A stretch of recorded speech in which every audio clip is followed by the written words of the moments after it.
Hello students, आज हम जो टॉपिक करने जा रहे हैं वो है squeeze principle on limit of sequence. काफ़ी इम्पॉर्टेंट रिजल्ट है ये। सो स्टेटमेंट है, if x n is less than equal to a n is less than equal to y n for all n belongs to natural number and x n and y n both are converging to L, then prove that an which lies between x and yn, this an also converges to L. So in order to prove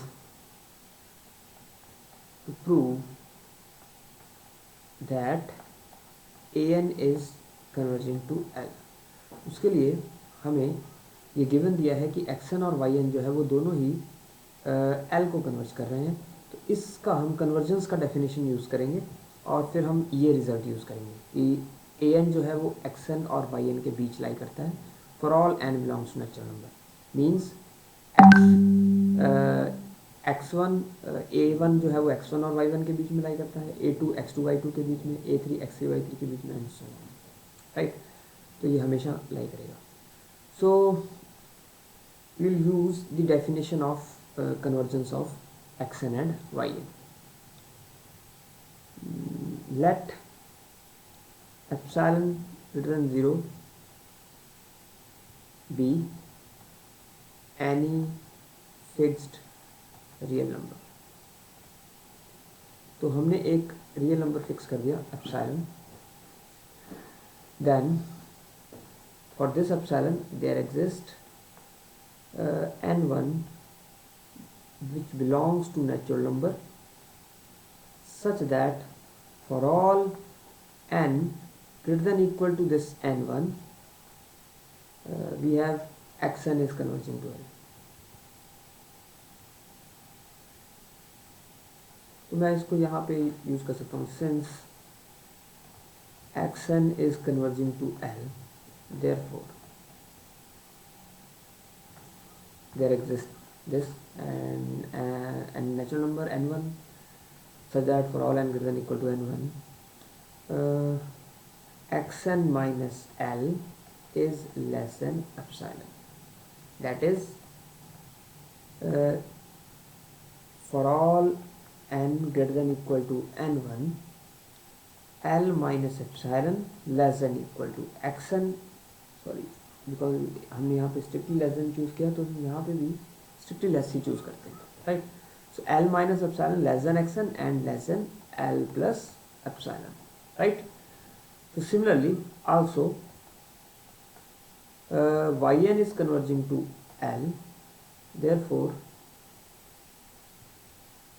there exists n2 belongs to natural number such that for all n greater than equal to n2 we have yn minus L is less than epsilon. That is for all n greater than equal to n2 L minus epsilon strictly less than yn strictly less than L plus epsilon. Now I will take n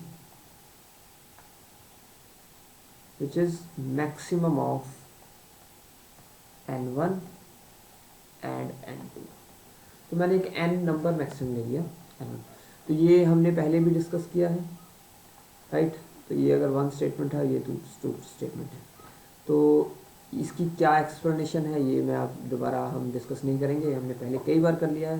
तो अगर आपको नहीं समझ आएगा तो आप इसको दोबारा से पुरानी वीडियोस जो है उसको रिव्यू करिएगा और आपको फिर क्लैरिटी हो जाएगी। Now take n equals to maximum n1 n2, then 1 and 2 holds for n belongs to natural number.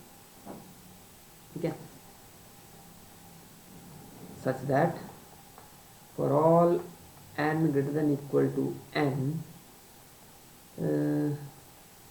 L minus epsilon less than xn less than L plus epsilon, comma L minus epsilon less than yn less than L plus epsilon. Now we have given that xn is less than equal to an is less than equal to yn for all natural number. Also इसको मैं लेता हूँ statement number 3. तो also we have given that xn is less than equal to an is less than equal to yn for all n belongs to natural number. तो ये सभी n के लिए होल्ड करता है, तो सभी के लिए होल्ड करता है. सो देयरफॉर हम यहाँ यूज कर सकते हैं कि for all n greater than equal to n के लिए भी यूज करेगा. So therefore above statement holds for all n greater than equal to capital N. Thus we can write xn less than equal to an less than equal to yn for all n greater than equal to n. So combining 3 and 4, combining 3 and 4. तो अगर हम 3 और 4 को combine करेंगे then we'll get for all n greater than equal to capital N, L minus epsilon less than xn less than equal to an less than equal to yn strictly less than L plus epsilon. That is for all n greater than equal to n L minus epsilon. तो मैं सिर्फ इसी को consider कर रहा हूँ फिलहाल.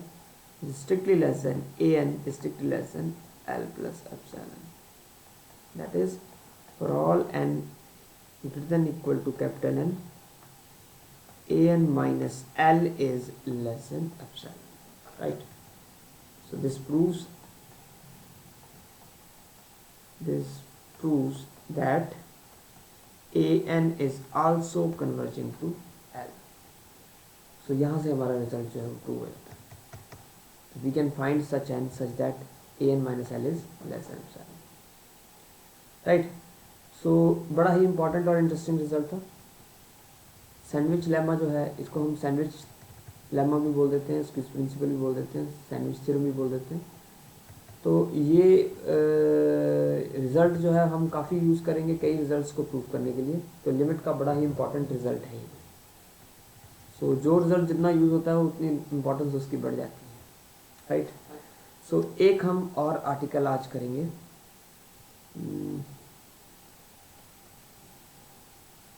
Theorem की स्टेटमेंट मैं नेक्स्ट पेज में लिखता हूँ. Theorem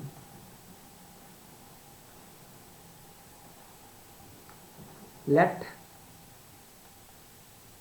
xn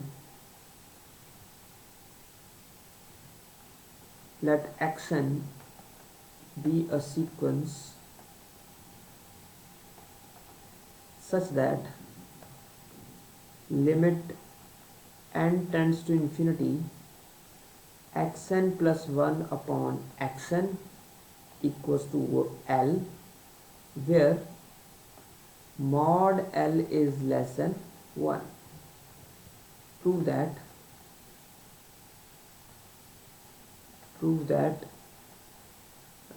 limit prove that xn is converging to 0. So ये हमने प्रूव करना है. तो अगर कोई xn सीक्वेंस है such that limit n tends to infinity xn plus 1 upon xn की वैल्यू L आ रही है such that mod L is less than 1, तो वो L की वैल्यू उसका मॉडुलस जो है less than 1 means L lies strictly between -1 and 1. अगर इसकी लिमिट जो है ये आएगी तब वो सीक्वेंस जो है 0 को कन्वर्ट करेगा. तो बड़ा ही इंपॉर्टेंट रिजल्ट है. Let us start the proof. Since mod L is less than 1, so we can choose epsilon. अब एप्सिलॉन चूज़ करना पड़ेगा क्योंकि एक्शन को 0 को कन्वर्ट करना है। तो अगर इसका मैं आइडियल हूँ कि हमने क्या प्रूफ करना है, so we need to prove that एक ऐसी स्टेज आए such that for all n greater than equal to that stage xn minus 0 is less than epsilon. That means xn mod is less than epsilon. तो ये हमने proof करना है, ठीक है। सो इसको माइंड में रखते हुए हमें एक एप्सिलॉन फिक्स करना पड़ेगा। So we can choose n epsilon greater than 0 such that mod L plus epsilon is less than 1। और अगर मैं इसको k लूँ, अगर इस टर्म को मैं k ले लूँ तो k is less than 1 where k equals to mod L plus epsilon.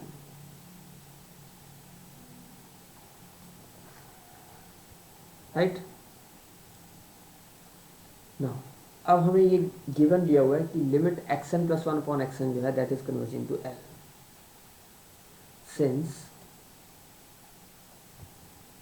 Limit n tends to infinity xn plus 1 upon xn is converging to L, therefore for this given epsilon there exists n1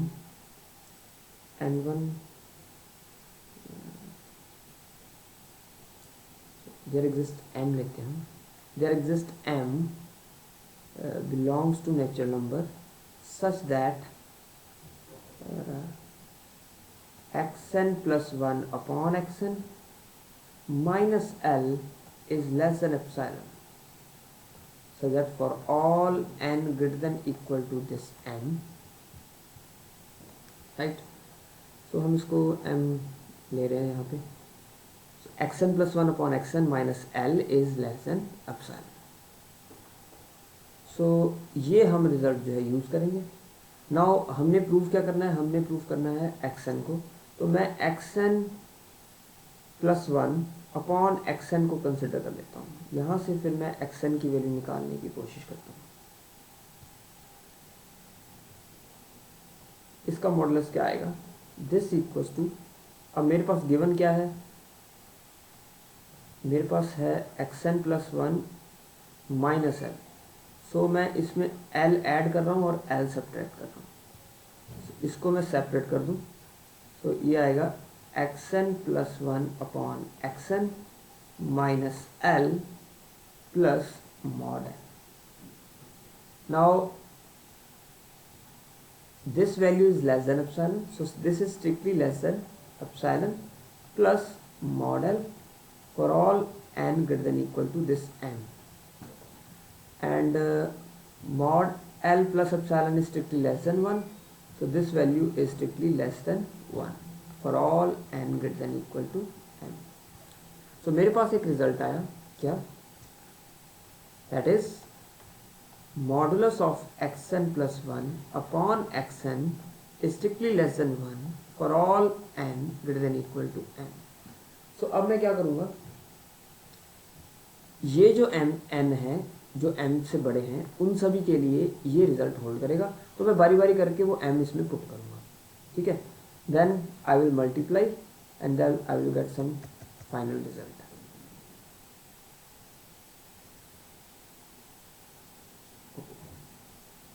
तो यहाँ पे less than 1 choose नहीं करना, मैंने इसको equal to, हमने इसको k लिया था तो मैं इसको इक्वल टू k कर देता हूँ, this is equal to k। और यहाँ से हम ये रिजल्ट यूज़ करेंगे कि k is strictly less than 1, also k is a positive value because epsilon is positive, mod L is positive, so k is a positive real number which is less than 1। सो अब हम क्या करेंगे, इस हम यहाँ पे कुछ n की वैल्यूज़ पुट करेंगे, putting n equals to m comma m plus 1 comma m plus 2 and so on up to n minus 1 successively and multiplying.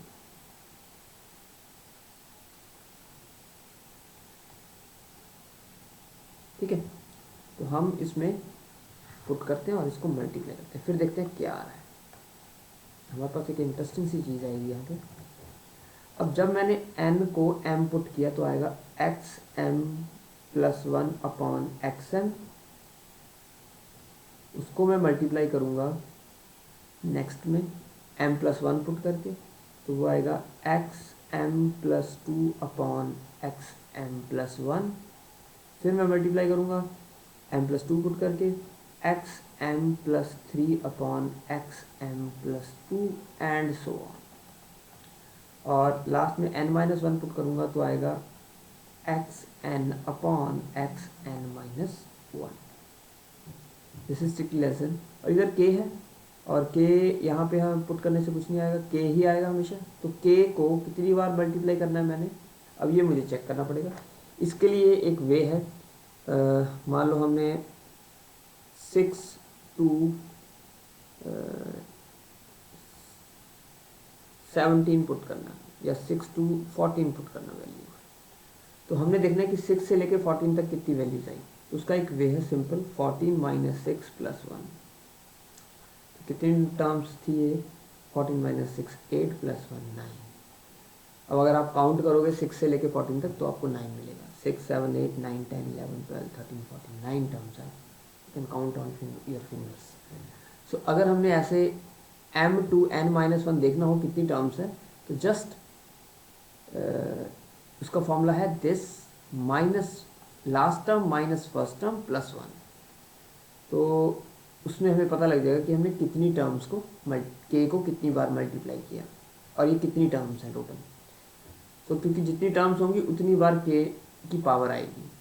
सो क्या है उसका formula, that is last term is n-1 minus first term is m plus उसमें 1 add कर दिया, तो ये आएगी value k की पावर n-m। सो अगर पहले अब देखो यहाँ पे आया क्या, तो ये देखिएगा, आप देखोगे कि ये टर्म इसके साथ कैंसिल हो गई है, ये टर्म इसके साथ कैंसिल हो गया और ऐसे अगली टर्म इसके साथ कैंसिल, और लास्ट यहाँ पे इसके साथ कैंसिल हो जाएगी। तो क्या बचेगी यहाँ पे, यहाँ बचेगा mod xn upon mod xm।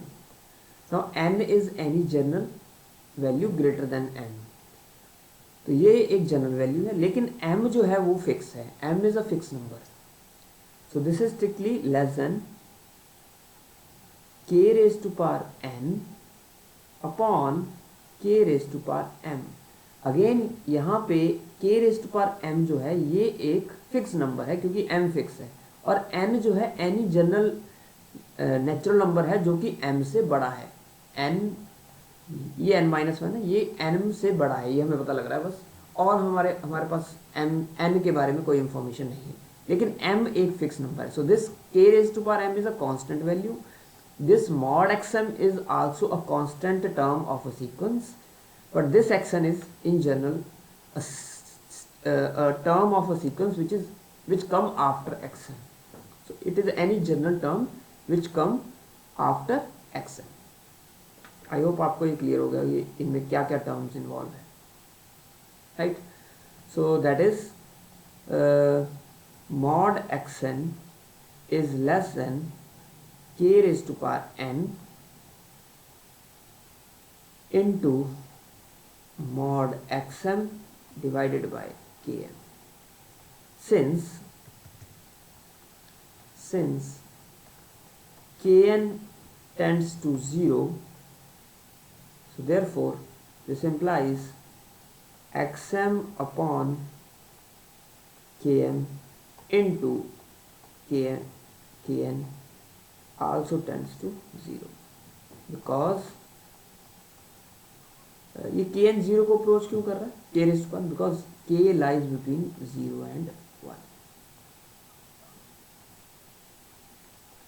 k strictly lies between 0 and 1।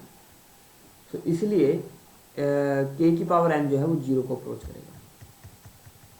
सो ये एक फिक्स नंबर है इसलिए ये भी जीरो को अप्रोच कर रहा है. This implies from this term, इसको हमने क्या नंबर दिया, कोई नंबर नहीं दिया फिलहाल, तो हम इसको 1 दे देते हैं. So this imply from one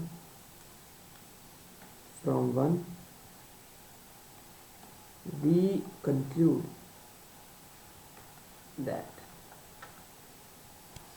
if this is converging to 0, right, and then this term will also converge to 0, conclude that mod xn is converging to 0.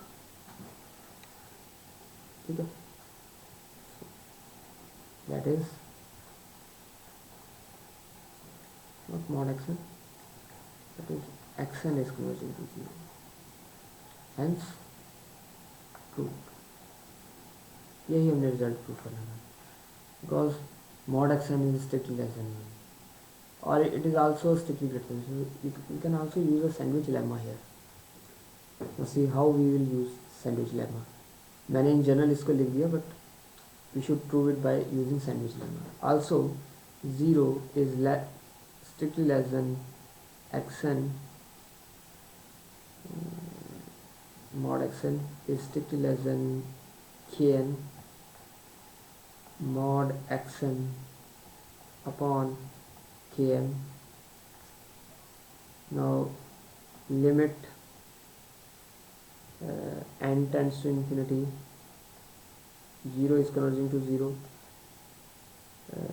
kn mod xm upon km, this also converging to 0,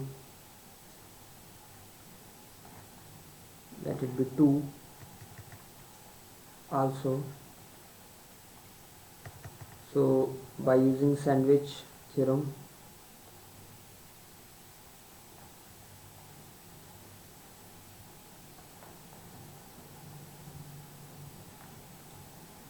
xn is also converging to 0, hence proved. So this is another effective way to prove this result. तो यहाँ पे हमने sandwich theorem को use कर दिया है, ठीक है, squeeze principle. So I hope आपको यहाँ पे क्लैरिटी होगी कि हमने इसको रिज़ल्ट को कैसे प्रूव करना है. इसी के साथ का रिज़ल्ट एक और है जो मैं प्रूव नहीं करूँगा, लेकिन आप उसको खुद कर सकते हैं. कि ऐसा ही सेम प्रूफ है कि if let xn be a sequence such that xn is strictly greater than 0 for all n belongs to natural number and limit n tends to infinity, xn plus 1 upon xn equals to L, where L is greater than 1. Prove that xn is diverging to infinity.